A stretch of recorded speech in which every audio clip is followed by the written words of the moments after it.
യേശുവേ കൃപയേകുകിൽ ഈ ജന്മം എത്ര ധന്യമാ. യേശുവേ കൃപയേകുകിൽ പ്രാർത്ഥന എത്ര പുണ്യമാ.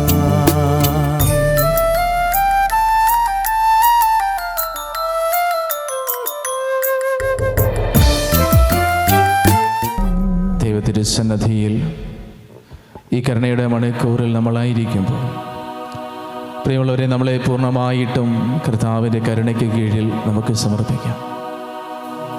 ഞാനും നിങ്ങളുമെല്ലാം ഓരോ ദിവസവും ജീവിക്കുന്നതും ചരിക്കുന്നതുമെല്ലാം കർത്താവിൻ്റെ കാരുണ്യത്തിലാണ്, കരുണയുടെ കരങ്ങളുടെ കീഴിലാണ് എന്നൊരു ബോധ്യം നമുക്കുണ്ടാവട്ടെ. അപ്പോസ്തല പ്രവർത്തനങ്ങൾ നമ്മൾ വായിക്കുന്നില്ലേ, 17-ാം അധ്യായത്തിൽ നമ്മളായിരിക്കുന്നതും ചരിക്കുന്നതും എല്ലാം കർത്താവിലാണ്. നമ്മുടെ നിലനിൽപ്പിൻ്റെ രഹസ്യം, നമ്മുടെ ജീവിതത്തിൻ്റെ എല്ലാ നിഗൂഢതകളും അടങ്ങിയിരിക്കുന്നത് ദൈവത്തിലാണ്. സ്വന്തം കഴിവിൽ ആശ്രയിക്കുവാൻ നമുക്കൊന്നുമില്ല. നമ്മൾ വിചാരിക്കുന്നത് പോലെയുള്ളൊരു അധികാരമോ പവറോ ആധിപത്യമോ ഒന്നും നമുക്കില്ല. എന്നാൽ ഞാനൊന്നുമല്ല എന്ന് വിശ്വസിച്ച് തിരിച്ചറിഞ്ഞ് ഞാൻ എന്തായിരിക്കുന്നുവോ അത് ദൈവകൃപയാലാണ്. എൻ്റെ ജീവിതത്തിൻ്റെ ആഴവും അർത്ഥവും എൻ്റെ ജീവിതത്തിൻ്റെ നിലനിൽപ്പും എല്ലാം ദൈവത്തിലാണെന്ന് വിളിച്ചു പറയുന്ന, ഹൃദയത്തിൽ ഏറ്റെടുക്കുന്ന, ദൈവത്തിൽ ആശ്രയിക്കുന്ന ഒരു വിശ്വാസിയെ ദൈവം ശക്തിപ്പെടുത്തും. കർത്താവിൻ്റെ കാരുണ്യം എന്താണ് നമ്മളോട് ഓരോ ദിവസവും പറയുന്നത്? ഓരോ ദിവസവും അവിടുത്തെ കാരുണ്യം പുതിയതാണ്. വിലാപങ്ങൾ 3 നമ്മൾ കാണുന്നുണ്ട്. ഓരോ ദിവസവും കർത്താവിൻ്റെ കാരുണ്യം പുതിയതാണ്. നിൻ്റെ കഴിഞ്ഞകാല ജീവിതങ്ങളെ എണ്ണത്തിട്ടപ്പെടുത്തി നിൻ്റെ പാപത്തിൻ്റെ കണക്ക് പുസ്തകം തുറന്നു വെച്ച് നിന്നെ വിധി പറയുകയോ പക്ഷപാതത്തോടെ കാണുകയോ കുത്തിപ്പറയുകയോ ചെയ്യുന്ന ഒരു സ്നേഹമല്ല ദൈവത്തിൻ്റെ. ഓരോ ദിവസവും നിന്നെ വീണ്ടും വീണ്ടും ജീവിത നവീകരണത്തിലേക്ക് വിളിക്കുന്ന ദൈവത്തിൻ്റെ കാരുണ്യം. നമ്മൾ പലയിടങ്ങളിലായിരുന്നു കൊണ്ട് പ്രിയമുള്ളവരെ, നീ ആരാധനയിൽ പങ്കെടുക്കുമ്പോൾ ഒരു കാര്യം നമുക്ക് തിരിച്ചപ്പെടുത്താം. മനുഷ്യരെന്നെ കാണുന്നത് പോലെയല്ല എൻ്റെ കർത്താവ് ഈ തിരുവോസ്തിയിലിരിക്കുന്ന എൻ്റെ ഈശോ എന്നെ കാണുന്നതും സ്നേഹിക്കുന്നതും തിരിച്ചറിയുന്നതും. മാനുഷികമായ സങ്കല്പങ്ങളിലൂടെ ദൈവത്തെ മനസ്സിലാക്കാൻ ശ്രമിച്ചാൽ, ദൈവത്തിൻ്റെ കരുണയെ മനസ്സിലാക്കാൻ ശ്രമിച്ചാൽ നമുക്ക് തെറ്റുപറ്റും. കാരണം മനുഷ്യജീവിതം എപ്പോഴും പരിമിതമാണ്. മനുഷ്യൻ ചെയ്യുന്ന കാര്യങ്ങൾക്ക് പരിധിയുണ്ട്. അവൻ ഒരിക്കലും പെർഫെക്റ്റ് അല്ലാത്തത് കൊണ്ട് തന്നോ വേദനിപ്പിക്കുന്നവരെ, തന്നോട് തെറ്റു ചെയ്യുന്നവരോട് ഒരുപക്ഷെ മാനുഷികമായ തലത്തിൽ നിന്നുകൊണ്ട് ക്ഷമിക്കാനും സ്നേഹിക്കുവാനും അവന് ഒരുപക്ഷെ സാധിച്ചേക്കില്ല. എന്നാൽ എൻ്റെ ദൈവം, അനന്ത നന്മ സ്വരൂപിയായ എൻ്റെ ദൈവം എന്നെ എൻ്റെ പാപങ്ങളെക്കാളും എൻ്റെ യോഗ്യതകളെക്കാളും എൻ്റെ കഴിവിനേക്കാളും എൻ്റെ കളറിനേക്കാളും എൻ്റെ ഭംഗിയേക്കാളും എൻ്റെ സ്വത്തിനേക്കാളും സമ്പത്തിനേക്കാളും അധികമായി എന്നെ സ്നേഹിക്കുന്നു.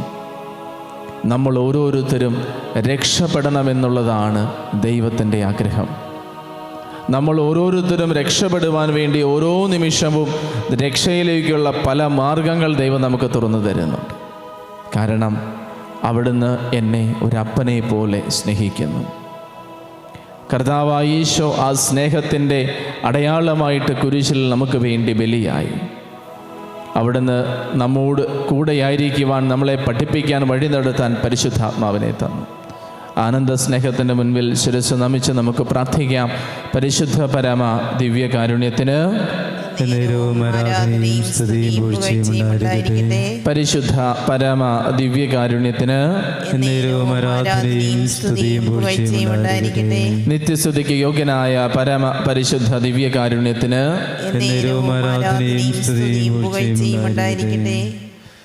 ഈശോയിൽ പ്രിയമുള്ളവരെ, വചനങ്ങളിൽ ആവർത്തിച്ച് പറയുന്നൊരു കാര്യമാണ്, പൊടിയും ചാരവുമായ മനുഷ്യ, നിനക്ക് അഹങ്കരിക്കാൻ എന്തുണ്ട്?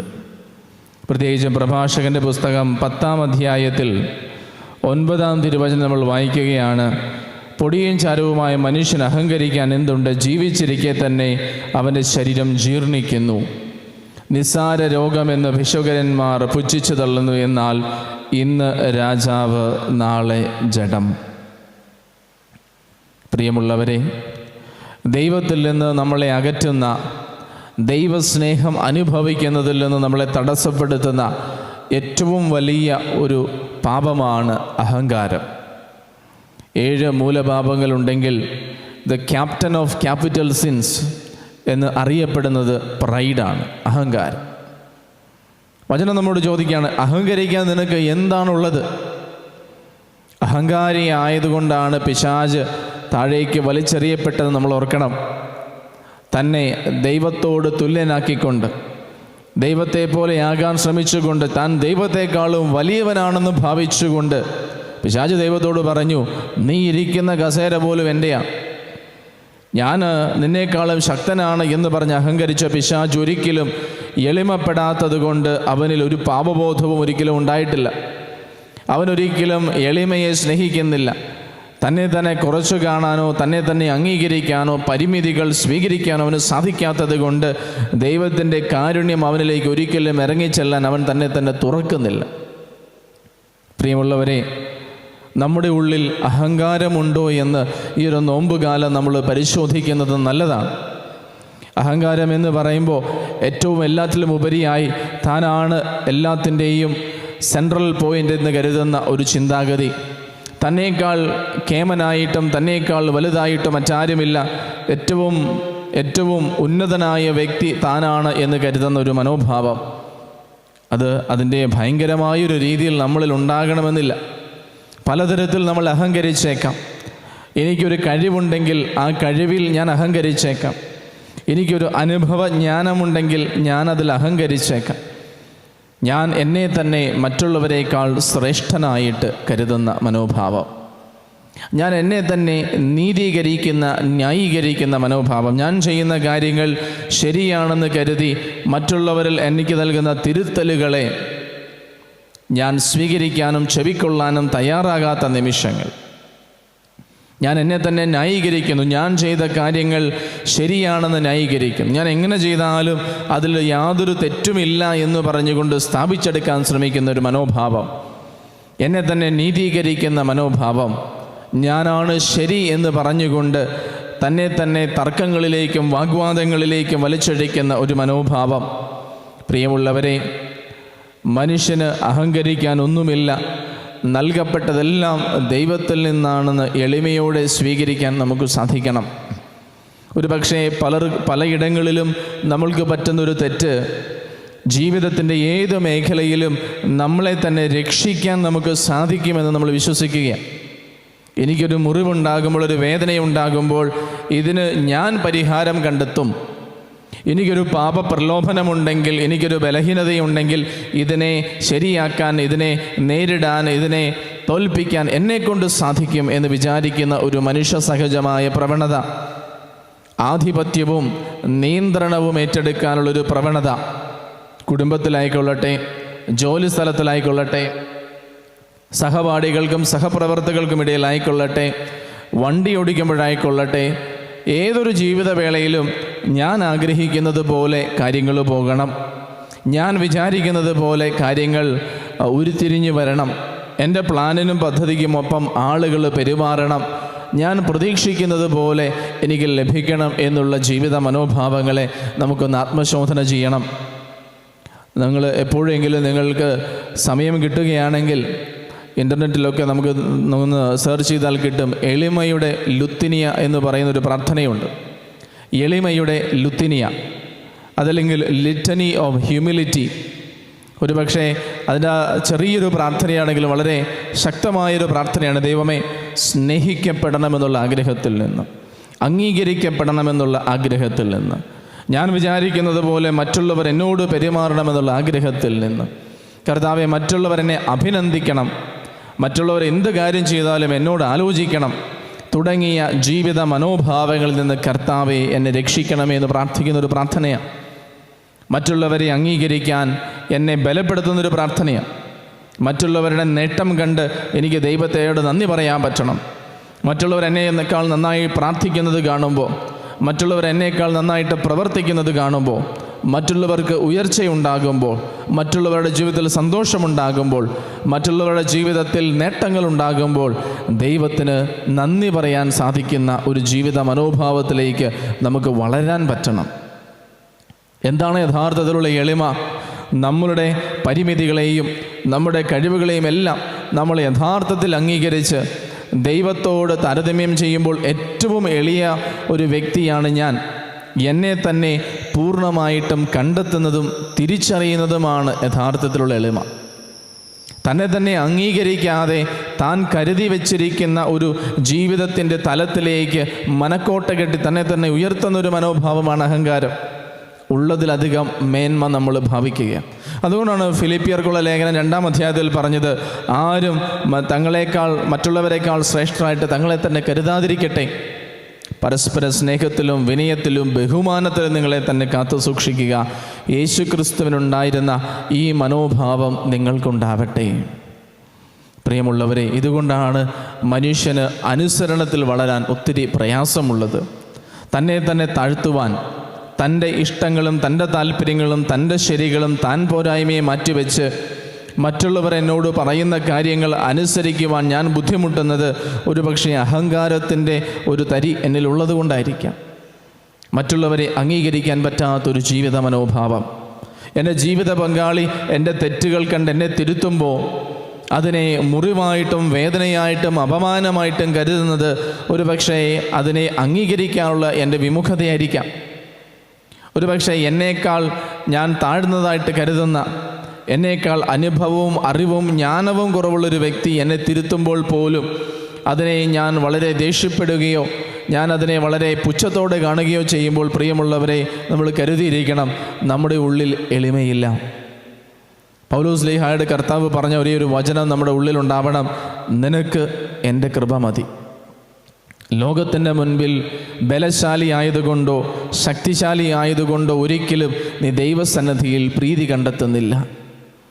പിശാച് നമ്മളെ ആക്രമിച്ച് കീഴ്പ്പെടുത്തുന്ന ദൈവസ്നേഹത്തിൽ നമ്മളെ മാറ്റിക്കളയുന്നൊരു പ്രധാനപ്പെട്ട മേഖലയാണ് അഹങ്കാരം. അതിനാൽ വിനയം കൊണ്ട് നമ്മളെ തന്നെ നമുക്ക് മൂടി പിടിപ്പിക്കാൻ ഈ ഒരു നോമ്പുകാലത്ത് നമുക്ക് പരിശ്രമിക്കാൻ. പ്രിയമുള്ളവരെ, ആധിപത്യത്തിൻ്റെ മനോഭാവം, മറ്റുള്ളവർ എന്നെ അനുസരിക്കണം എന്നുള്ള ചിന്താഗതി, നിയന്ത്രണം, ഞാൻ ആഗ്രഹിക്കുന്നത് പോലെ കാര്യങ്ങളൊക്കെ നടക്കണം, എൻ്റെ പ്ലാനിനും പദ്ധതിക്കും അപ്പുറം ഞാൻ അപ്രതീക്ഷിതമായത് സംഭവിക്കുമ്പോൾ നമ്മുടെ ടെമ്പർ തെറ്റുന്നുണ്ടെങ്കിൽ, നമ്മുടെ നിയന്ത്രണം നമുക്ക് നഷ്ടപ്പെടുന്നുണ്ടെങ്കിൽ ചിന്തിക്കുക, ഒരുപക്ഷെ ഞാൻ അമിതമായ നിയന്ത്രണം ആഗ്രഹിക്കുന്നുണ്ടോ? എല്ലാറ്റിൻ്റെയും പരിഹാരം ഒന്നേ ഉള്ളൂ, എൻ്റെയും എൻ്റെ ജീവിതത്തിൻ്റെയും സർവ്വ അധികാരവും കർത്താവിനാണെന്ന് അംഗീകരിക്കുക. കർത്താവിൻ്റെ കരത്തിൻ്റെ കീഴിൽ താഴ്മയോടെ നിൽക്കുക. ജീവിതത്തിൽ സംഭവിക്കുന്നതെല്ലാം ദൈവം അറിയുന്നുണ്ടെന്നുള്ളൊരു ബോധ്യത്തിൽ ദൈവഹിതത്തോട് സഹകരിക്കാൻ അനുസരണത്തിലും എളിമയിലും വിനയത്തിലും നമ്മളെ തന്നെ ഒരുക്കി നിർത്താൻ നമുക്ക് സാധിക്കട്ടെ. കർത്താവിൻ്റെ കരുണയ്ക്ക് വേണ്ടി നമ്മൾ പ്രാർത്ഥിക്കുമ്പോൾ, ദൈവമേ, ഞാൻ ബലഹീനനാണ്, നിസ്സഹായനാണ്, അശക്തനാണ്, പാപിയാണ് എന്നുള്ള എളിമയിൽ നിന്നുകൊണ്ട് പ്രാർത്ഥിക്കണം. കർത്താവെ, എനിക്ക് അങ്ങയുടെ കാരുണ്യം ആവശ്യമുണ്ട്. കർത്താവെ, കരുണയ്ക്ക് വേണ്ടിയല്ലാതെ മറ്റെന്തിനു വേണ്ടിയാണ് ഞാൻ പ്രാർത്ഥിക്കുക? കാരണം എൻ്റെ ജീവിതം എന്നെ ശിക്ഷാവിധിക്ക് അർഹനാക്കുന്നു. എന്നാൽ അങ്ങയുടെ കാരുണ്യം എനിക്ക് അർഹതയില്ലാത്ത സ്നേഹം നൽകി എന്നെ രക്ഷിക്കുന്നു. കർത്താവെ, ലോകമാസകലമുള്ള സകല പാപികൾക്ക് വേണ്ടി അവരുടെ മാനസാന്തരത്തിന് വേണ്ടി ഞങ്ങൾ പ്രാർത്ഥിക്കുന്നു. കർത്താവെ, ആന്തരികവും ബാഹ്യവുമായ സംഘർഷങ്ങളിലൂടെ കടന്നു പോകുന്ന തിരുസഭയ്ക്ക് വേണ്ടി ഞങ്ങൾ പ്രാർത്ഥിക്കുന്നു. കർത്താവെ, തെരഞ്ഞെടുപ്പിൻ്റെയും കാലഘട്ടത്തിലൂടെ കടന്നു പോകുന്ന ഞങ്ങളുടെ ദേശത്തെയും അതോടൊപ്പം തന്നെ പല പ്രശ്നങ്ങൾ അനുഭവിക്കുന്ന ഞങ്ങളുടെ ദേശത്തെ അങ്ങ് കൃപ ചെയ്ത് അനുഗ്രഹിക്കണമേ എന്ന് പ്രാർത്ഥിക്കുന്നു. കർത്താവെ, പലതരത്തിലുള്ള വിപത്തുകൾ നേരിടുന്ന ഞങ്ങളുടെ സഹോദരങ്ങളെ, കാലാവസ്ഥ മൂലമുണ്ടാകുന്ന ബുദ്ധിമുട്ടുകൾ, വന്യമൃഗങ്ങളുടെ ആക്രമണം മൂലമുണ്ടാകുന്ന ഭീതിജനകമായ ജീവിത സാഹചര്യങ്ങൾ തുടങ്ങിയ സംഘർഷങ്ങളിലൂടെ കടന്നു പോകുന്ന ഞങ്ങളുടെ സഹോദരങ്ങളെ ധൈര്യപ്പെടുത്തണമേ, സംരക്ഷിക്കണമേ. പരീക്ഷകൾക്ക് അടുരുങ്ങുന്ന വിദ്യാർത്ഥികളെ വിജയം നൽകി കാത്തുകൊള്ളണമേ. രോഗികളായിട്ട് കഴിയുന്നവരെ സുഖപ്പെടുത്തണമേ. ഈശോയുടെ കരുണയുടെ ആശീർവാദം സ്വീകരിക്കുവാനായിട്ട് നമുക്ക് ഒരുങ്ങാം. മുട്ടിനുമേലായിരുന്നു കൊണ്ട് കരങ്ങളെ മാറോട് ചേർത്ത് വെച്ച് ശിരസ് നമിച്ച് ഈശോയെ ഞാൻ അങ്ങയിൽ ശരണപ്പെടുന്നു എന്ന് പ്രാർത്ഥിച്ചുകൊണ്ട് അവിടുത്തെ ആശീർവാദം നമുക്ക് ഏറ്റെടുക്കാം.